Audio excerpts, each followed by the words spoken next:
नमस्कार दोस्तों, स्वागत है आपका हमारे YouTube चैनल जीके ट्रैकर पे। देखिए फ्रेंड, आज की वीडियो में हम विंसर 2026 के इम्पॉर्टेंट और सिलेक्टेड समसामयिकी सवालों को यहाँ पे कवर करेंगे।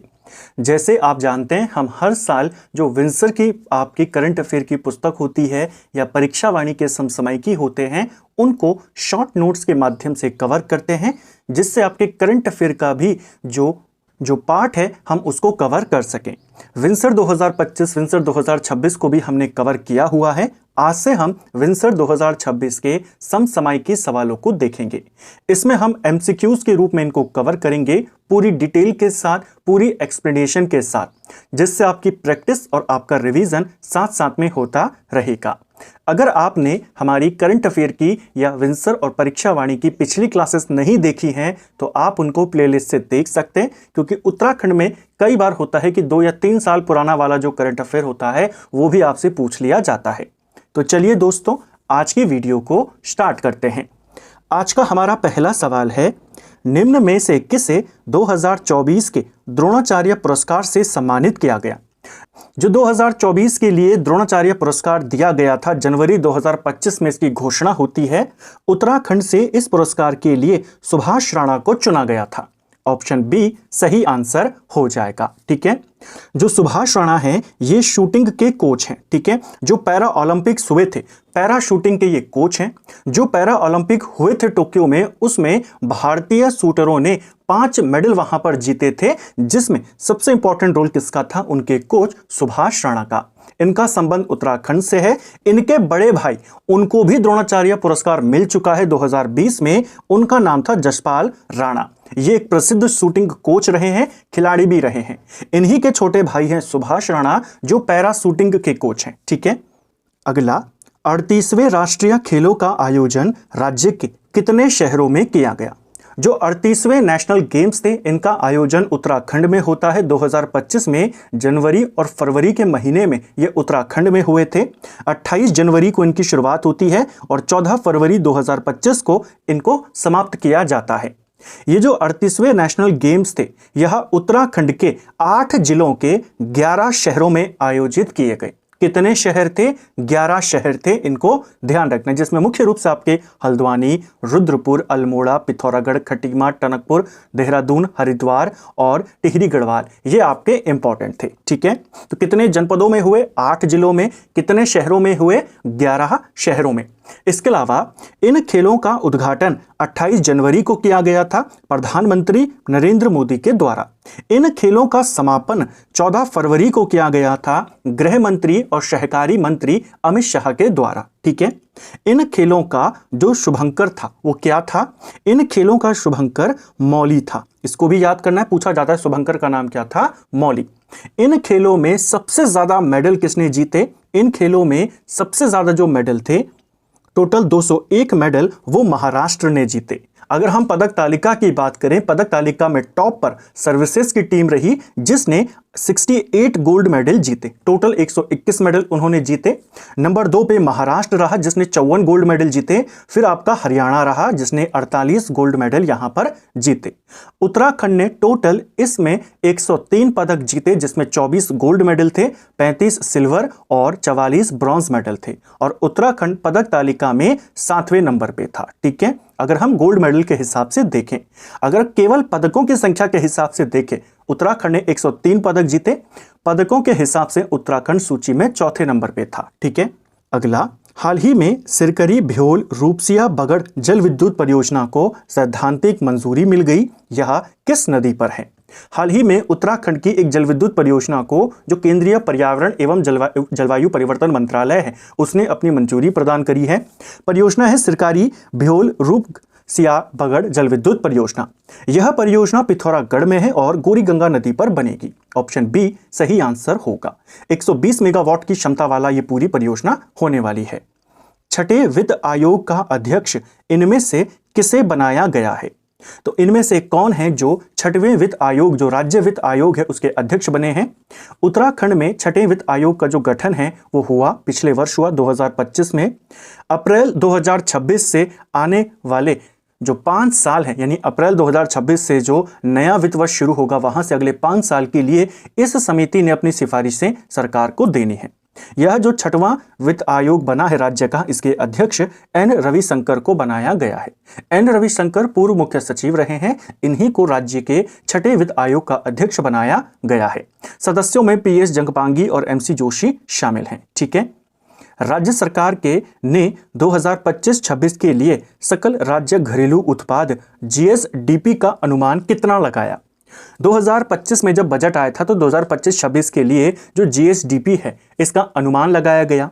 जो बीता वर्ष था 2024 का, उसमें यह बताया गया कि 2024-25 में जो उत्तराखंड का जीएसडीपी रहा वो 3,78,000 करोड़ रहा और अगले साल यानी 2025-26 में यह बढ़ जाएगा और इसके कितने होने की उम्मीद है? 4,29,308 करोड़। ऑप्शन बी आपका सही आंसर होगा। विंसर 2026 के आने वाले क्लासेस में हम बजट 2025-26 के बारे में भी डिटेल से बात करेंगे, वहां से भी आपके कई सारे सवाल बनते हैं। अगली कुछ क्लासेस में हम पूरी विंसर के जो समसामयिकी है, करंट अफेयर है, चाहे वो थ्योरी के नोट्स हो, एमसीक्यूज हो, उनको ऐसे ही डिटेल में कवर कर जाएंगे, केवल जो सिलेक्टेड क्वेश्चंस हैं और पूरी डिटेल के साथ। अगला, उत्तराखंड बजट 2025-26 में खाद्य सुरक्षा योजना के लिए कितनी राशि आवंटित की गई?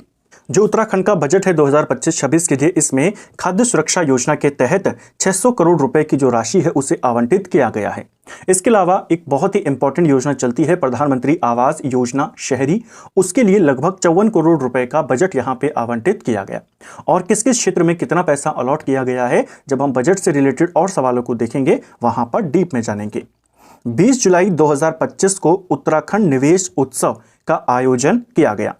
देखिए 20 जुलाई 2025 डेट सहित आपने याद करना है, क्योंकि इससे पहले जब देहरादून के अंदर एक निवेश सम्मेलन हुआ था उसकी तिथि आपसे पूछी गई थी पेपर में।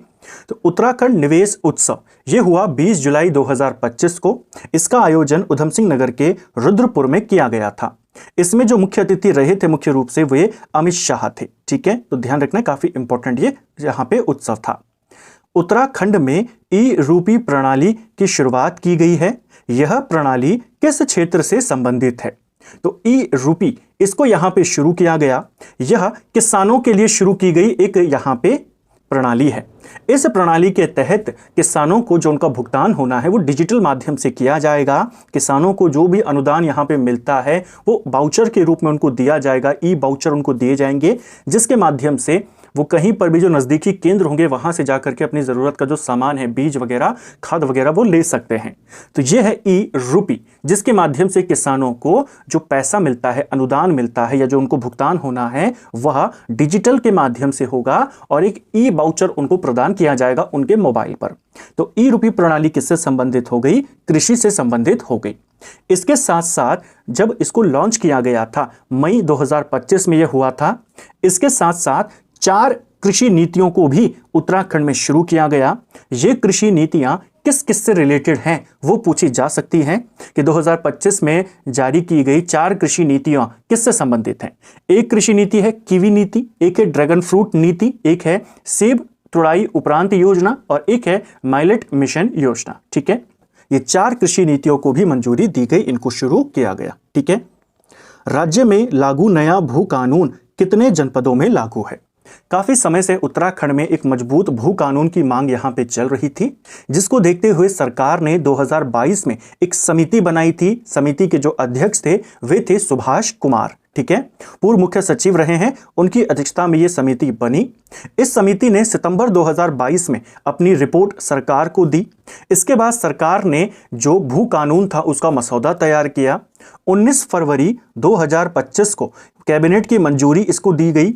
20 फरवरी को 2025 में इसे विधानसभा में रखा गया और 21 फरवरी 2025 को इसे विधानसभा ने पारित कर दिया।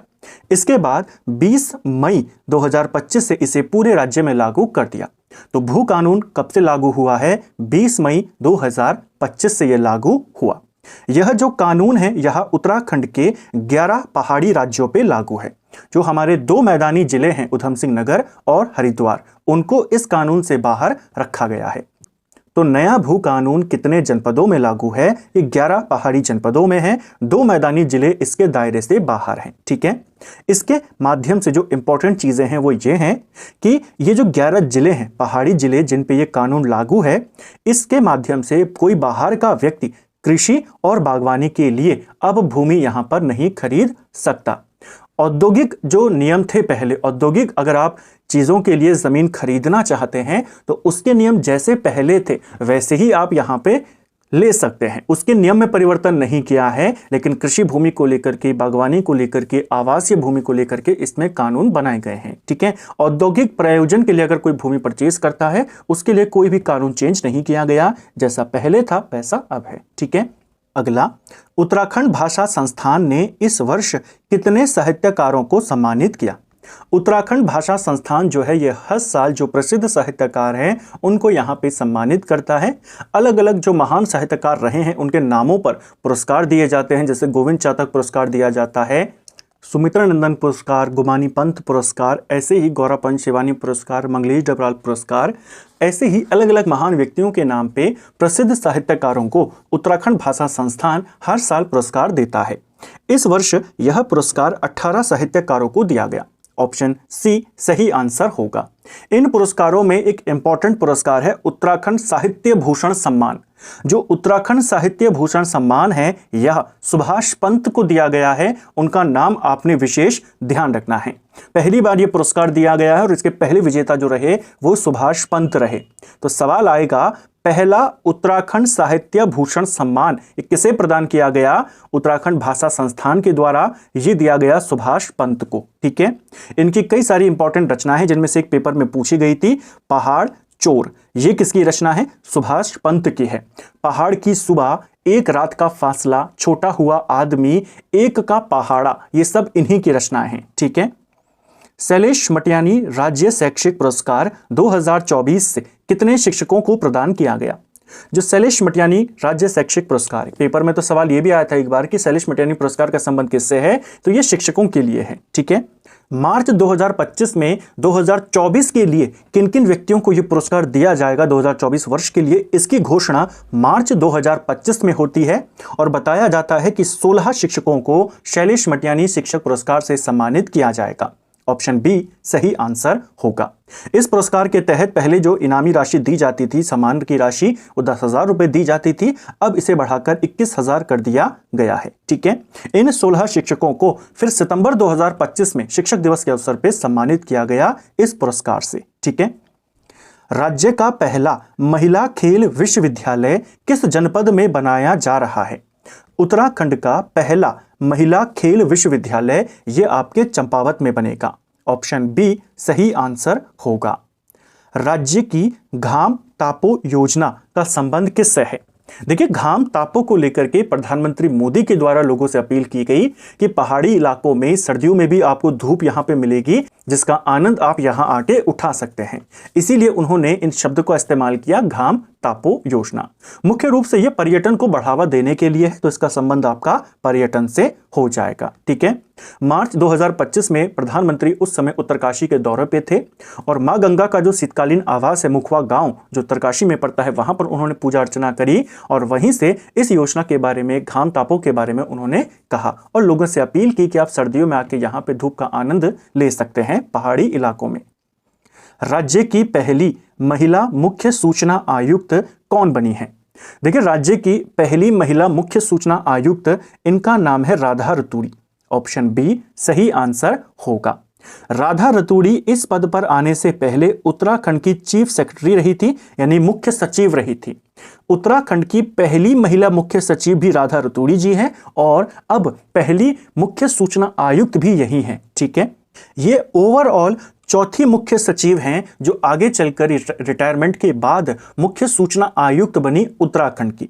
इनसे पहले NS नपचयाल ये मुख्य सचिव थे उत्तराखंड के, ये भी सूचना आयुक्त बने। उनसे पहले शत्रुघ्न सिंह वो भी मुख्य सचिव थे, वो भी मुख्य सूचना आयुक्त बने। और एक थे अनिल चंद्र, वे आंध्र प्रदेश के मुख्य सचिव थे, वो भी बाद में सूचना आयुक्त बने थे। ठीक है, तो पहली महिला मुख्य सचिव पूछेगा राधा रतूड़ी, पहली महिला मुख्य सूचना आयुक्त पूछेगा तो भी इन्हीं का नाम ध्यान रखना है।